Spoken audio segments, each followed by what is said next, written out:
Not like I a actually, deficit we will or not, we, a fail of finance issue, no?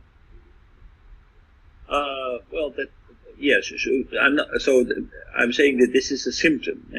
This could be a symptom, not, maybe not necessarily the cause, but it could be a symptom. Mm. I'm a little bit surprised because I added two links to videos. Yeah, so we didn't look at this, but I highly recommend that actually if you have some time to look at these videos. I've added them this weekend. Uh-huh. Greek history in about 20 minutes and Roman history in about 20 minutes. They're very good. They explain Did we the see? entire... Sorry? Did we see it? No. Oh, skip it?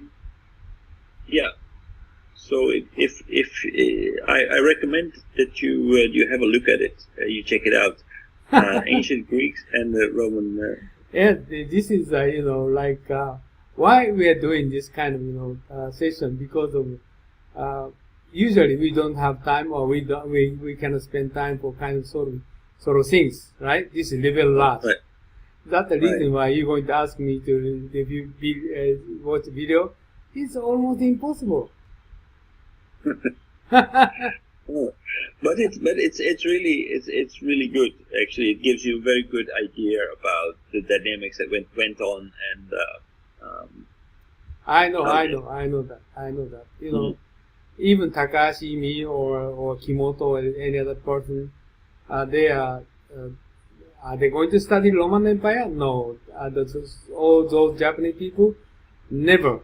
Okay, so just only this time span, we just only focus on the useless work. But this is useless is most important for the rest of the time, our time, because we get wisdom from this history, and what my aspect for this now, for this Roman Empire, Greece Empire, this is just future for current world democracy.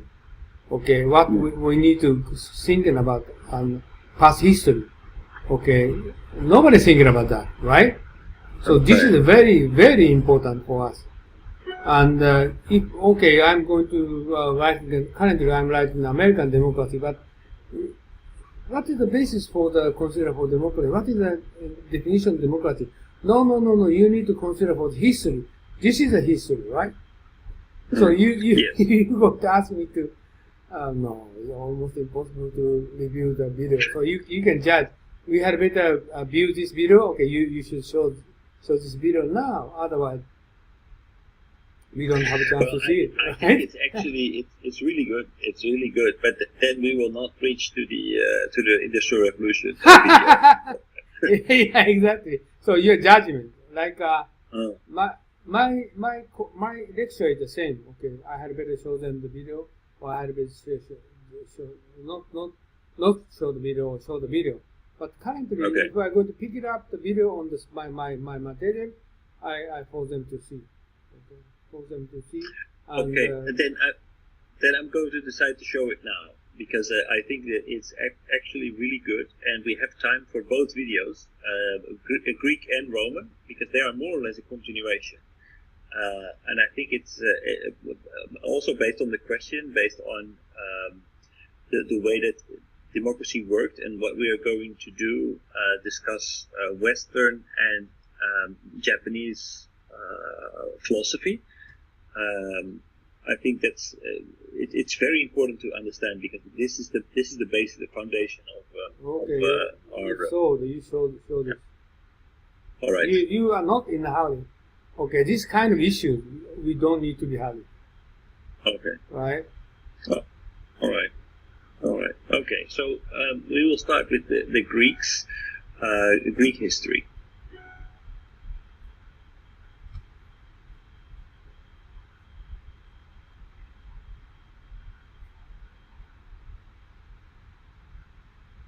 And I'm not 100% sure whether you can hear it. If you cannot hear it, then I will take off my ear Yeah, usually beforehand we couldn't hear it.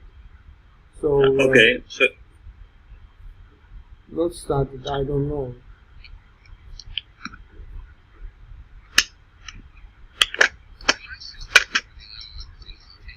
No, you just no. I can't hear it. And you just why don't you show push narrative button narrative CC.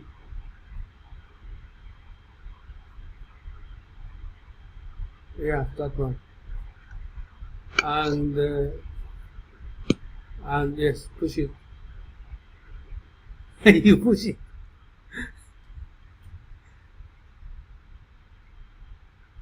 Okay. And large screen. No. Right hand side. Right button.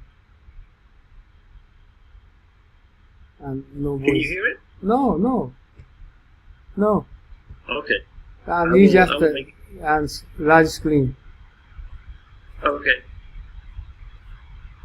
Yeah, that's right. Right. Okay, great, but no voice. It's kind of a like autonomous center of culture, but in this story we learned that actually Greece was in itself an area that was invaded by barbarians that started to colonialize, that started to grow, for example, their alphabet, etc., from outside of Greece. So this is more a story about economics, about warfare, and basically everything centered around Greece. But the story is much more nuanced than that. At that time, cities themselves are independent at many locations in Mediterranean. They were called, yeah. And I think the 500 BCE is in China also the situation of Confucius coming up here, Right. and also they had the year of battles. Okay, battle era, very similar to like this. Right. So Many cities battle each other. I did know that the first time I just have seen this. This is a very similar situation China had at the same era. Right. And Aristotle and coming this age, right? Right. Coming Right. this age, right? Before Right. 500? Socrates, Yeah, right. yes. Socrates before 500 BC, right? Right. So, Right. So as you can see, like also in Greece there was a period of dark ages and a dark age based on who conquered what. The whole civilization being wiped out because of military inferiority. Yeah, this is a more gives a better idea how these societies were actually formed and how they also went through rise and decline. why they call the Dark Age? Dark Age is basically because they had a civilization, they had they prospered, but then because of they lost the war, they were completely wiped out, and they went from a state of high literacy, for example, to completely kind of dark age like we had in the Middle Ages after the Roman Empire collapsed, where actually literacy decreased, not increased, but decreased. So almost nobody during the Middle Ages, the only people who could read were the clergymen, were the people who were connected to the church. Other people, like farmers, like almost nobody could read or write. But before that, the literacy was much higher. Really? Yeah. Why they didn't read or write? Why? Something invasion or some? Yes, invasion. So what we see here is that this was a thriving society, but after there were invasions from the north, the northern Greeks, they were barbarians. and they didn't read or write, but they were a strong military force, and they wiped out everything. So the people of education, they fled outside of Athens. Athens became dominated by the Dorians, and the Dorians. It took them about 400 years to re-establish the literacy and the cultural wealth that already existed in Greece. I see. Okay. Okay.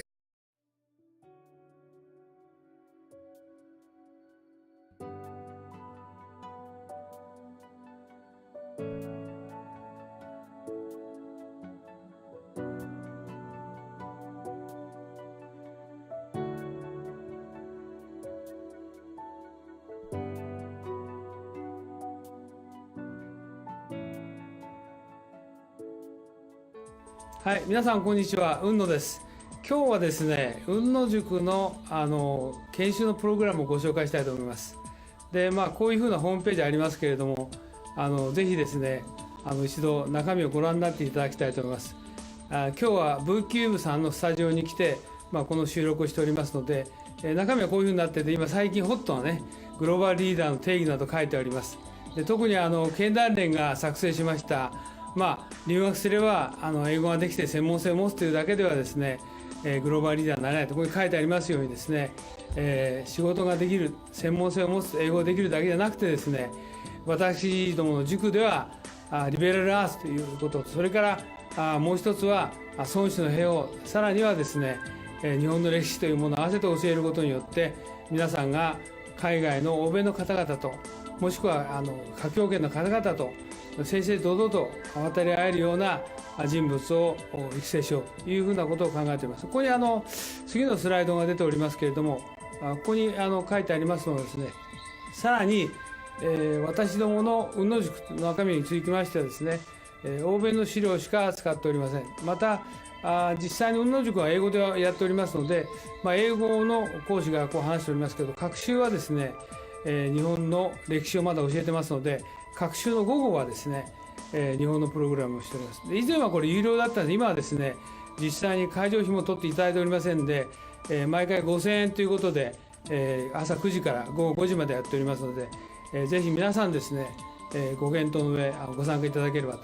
英語のできない方もですね、学習の午後こういうふうな検証をしておりますので、ぜひご参加いただければというふうに思っておりますので、よろしくお願いします。で、ここにさらにですね、グループ討議とか実務の勘どころを教えると書いてありますけど、実際には私が10年ほどですね、欧米の新聞とか雑誌等をですね、集めてきた、もともと英語のベースでございますので、そうしたものをですね、50セッションのテーマに分けて資料作成しております。